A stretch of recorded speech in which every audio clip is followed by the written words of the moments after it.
Within around 12 hours of the bomb attacks in Sri Lanka, most social media platforms were silenced. Government leaders said they imposed the ban to stop the spread of false reports and posts that might incite violence. It was a move born of experience. Little more than a year ago, mobs, mostly from the Buddhist Sinhalese majority, torched Muslim homes and businesses.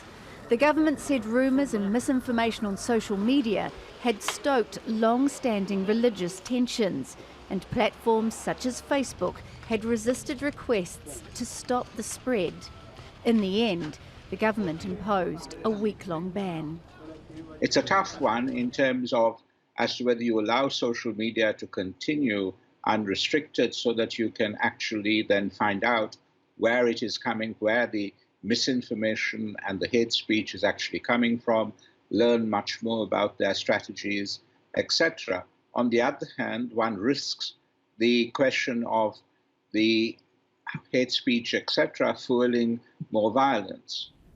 Facebook, Twitter and others see a profitable future in developing markets, such as Sri Lanka.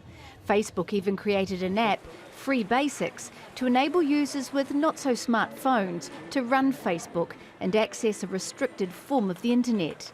In a country with a long history of censorship, social media offered a new way to keep in touch, to access and share information. It didn't, however, help users easily distinguish between fact and fiction.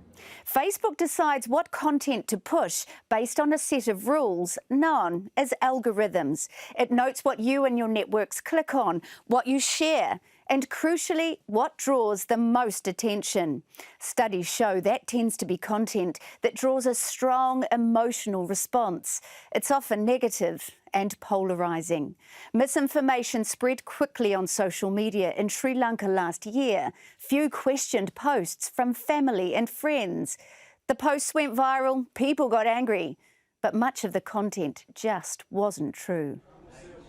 Sri Lanka's government isn't alone in its dissatisfaction at the apparent inability of social media platforms to police questionable content. New Zealand and France are to host a meeting of world leaders and major tech companies in Paris next month, following the Christchurch mosque attacks, which killed 50 worshippers. Netblocks.org, a London-based digital rights group, says last year's ban cost the Sri Lankan economy around $30 million. But some activists say the true cost is freedom of information in Sri Lanka. Peace, it seems, sometimes comes at a price. Mereana, Al Jazeera.